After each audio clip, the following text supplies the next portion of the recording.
Audio clip number 21، اس میں انشاءاللہ عز و جل آپ سورہ بقرہ کی آیت نمبر 57 سے لے کر 59 تک کی تلاوت، ترجمہ اور تفسیر صراط الجنان سنیں گے۔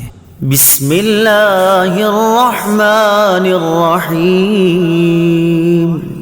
ترجمہ: اللہ کے نام سے شروع جو نہایت مہربان رحمت والا ہے۔ وَظَلَّلْنَا عَلَيْكُمُ الْغَمَامَ وَأَنزَلْنَا عَلَيْكُمُ الْمَنَّ وَالسَّلْوَىٰ كُلُوا مِن طَيِّبَاتِ مَا رَزَقْنَاكُمْ وَمَا ظَلَمُونَا وَلَكِن كَانُوا أَنفُسَهُمْ يَظْلِمُونَ۔ ترجمہ: اور ہم نے تمہارے اوپر بادل کو سایہ بنا دیا اور تمہارے اوپر من اور سلوہ اتارا کہ ہماری دی ہوئی پاکیزہ چیزیں کھاؤ، اور انہوں نے ہمارا کچھ نہ بگاڑا بلکہ اپنی جانوں پر ہی ظلم کرتے رہے۔ وَظَلَّلْنَا عَلَيْكُمُ الْغَمَامَ، اور ہم نے تمہارے اوپر بادل کو سایہ بنا دیا۔ تفسیر صراط الجنان میں ہے، فرعون کے غرق ہونے کے بعد بنی اسرائیل دوبارہ مصر میں آباد ہو گئے۔ کچھ عرصے بعد حضرت موسیٰ علیہ السلام نے انہیں حکم الہی سنایا کہ ملک شام حضرت ابراہیم علیہ السلام اور ان کی اولاد کا مدفن ہے، اور اسی میں بیت المقدس ہے۔ اسے عمالقہ قبیلے سے آزاد کرانے کے لیے جہاد کرو اور مصر چھوڑ کر وہیں وطن بناؤ۔ مصر کا چھوڑنا بنی اسرائیل کے لیے بڑا تکلیف دہ تھا۔ شروع میں تو انہوں نے ٹال مٹول کی، لیکن جب مجبور ہو کر حضرت موسیٰ اور حضرت ہارون علیہم السلام کی معیت میں روانہ ہونا ہی پڑا، تو راستے میں جو کوئی سختی اور دشواری پیش آتی تو حضرت موسیٰ علیہ السلام سے شکایتیں کرتے۔ جب اس صحرا میں پہنچے جہاں نہ سبزہ تھا، نہ سایہ اور نہ غلہ، تو وہاں پہنچ کر حضرت موسیٰ علیہ السلام سے دھوپ کی، گرمی اور بھوک کی شکایت کرنے لگے۔ حضرت موسیٰ علیہ السلام نے دعا فرمائی، اور اللہ تعالیٰ نے اس دعا کی برکت سے ایک سفید بادل کو ان پر سائبان بنا دیا جو رات دن ان کے ساتھ چلتا، اور ان پر ایک نوری ستون نازل فرمایا جو کہ آسمان کی جانب سے ان کے قریب ہو گیا اور ان کے ساتھ چلتا، اور جب رات کے وقت چاند کی روشنی نہ ہوتی تو وہ ان کے لیے چاند کی طرح روشن ہوتا۔ ان کے کپڑے میلے اور پرانے نہ ہوتے، ناخن اور بال نہ بڑھتے۔ وَأَنزَلْنَا عَلَيْكُمُ الْمَنَّ وَالسَّلْوَىٰ، اور تم پر من اور سلوہ اتارا۔ تفسیر صراط الجنان میں ہے، اس صحرا میں حضرت موسیٰ علیہ السلام کی برکت سے ان کے کھانے کا انتظام یوں ہوا کہ انہیں من و سلوہ ملنا شروع ہو گیا۔ من و سلوہ کے بارے میں مفسرین کے مختلف اقوال ہیں۔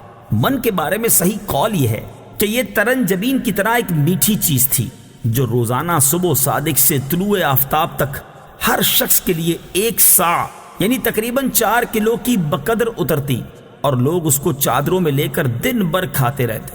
بعض مفسرین کے نزدیک من سے مراد وہ تمام چیزیں ہیں جو اللہ تعالیٰ نے اپنے بندوں کو کسی مشقت اور کاشتکاری کے بغیر عطا کر کے ان پر احسان فرمایا۔ سلوہ کے بارے میں صحیح قول یہ ہے کہ یہ ایک چھوٹا پرندہ تھا، اور اس کے بارے میں قول یہ ہے کہ یہ پرندہ بھنا ہوا بنی اسرائیل کے پاس آتا تھا، اور ایک قول یہ ہے کہ جنوبی ہوا اس پرندے کو لاتی اور بنی اسرائیل اس کا شکار کر کے کھاتے۔ یہ دونوں چیزیں ہفتے کو بالکل نہ آتی، باقی ہر روز پہنچتی۔ جمعے کو دگنی آتی، اور حکم یہ تھا کہ جمعے کو ہفتے کے لیے بھی جمع کر لو، مگر 1 دن سے زیادہ کا جمع نہ کرو۔ بنی اسرائیل نے ان نعمتوں کی ناشکری کی اور ذخیرے جمع کیے، وہ سڑ گئے اور ان کی آمد بند کر دی گئی۔ یہ انہوں نے اپنا ہی نقصان کیا کہ دنیا میں نعمت سے محروم ہوئے اور آخرت میں سزا کے مستحق ہوئے۔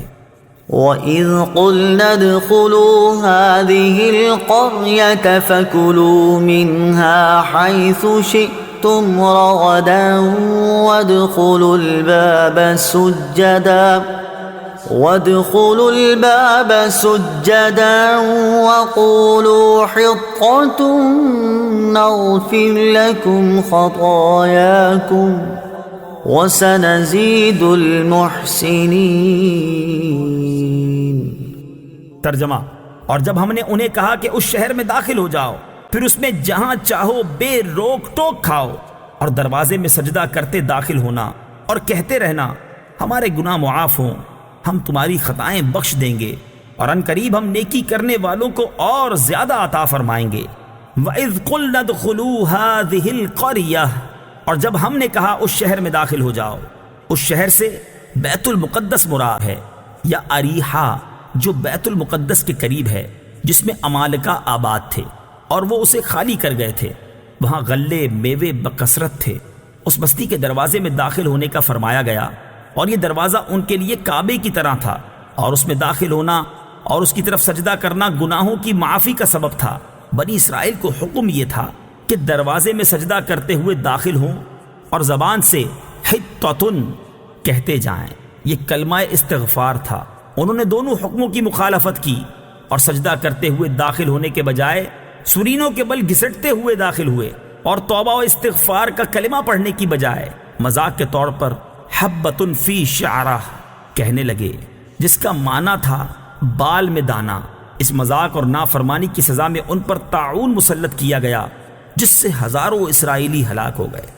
فبدل الذين ظلموا قولا غير الذي قيل لهم فأنزلنا على الذين ظلموا رجزا من السماء بما كانوا يفسقون۔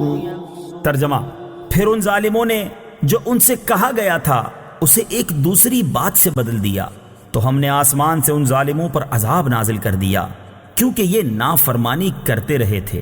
فَأَنزَلْنَا عَلَى الَّذِينَ ظَلَمُوا رِجْزًا مِّنَ السَّمَاءِ، تو ہم نے آسمان سے ان ظالموں پر عذاب نازل کر دیا۔ تفسیر صراط الجنان میں ہے، بنی اسرائیل پر طاعون کا عذاب مسلط کیا گیا، اور اس کی وجہ سے ایک ساعت میں ان کے 70,000 افراد ہلاک ہو گئے تھے۔ حضرت اسامہ رضی اللہ تعالی عنہ سے روایت ہے، حضور اقدس صلی اللہ تعالی علیہ وسلم نے ارشاد فرمایا، بے شک یہ طاعون ایک عذاب ہے جسے تم سے پہلے لوگوں پر مسلط کیا گیا تھا، لہٰذا جب کسی جگہ طاعون ہو اور تم وہاں موجود ہو تو تم طاعون سے بھاگ کر وہاں سے نہ نکلو، اور جب کسی جگہ طاعون ہو تو تم وہاں نہ جاؤ۔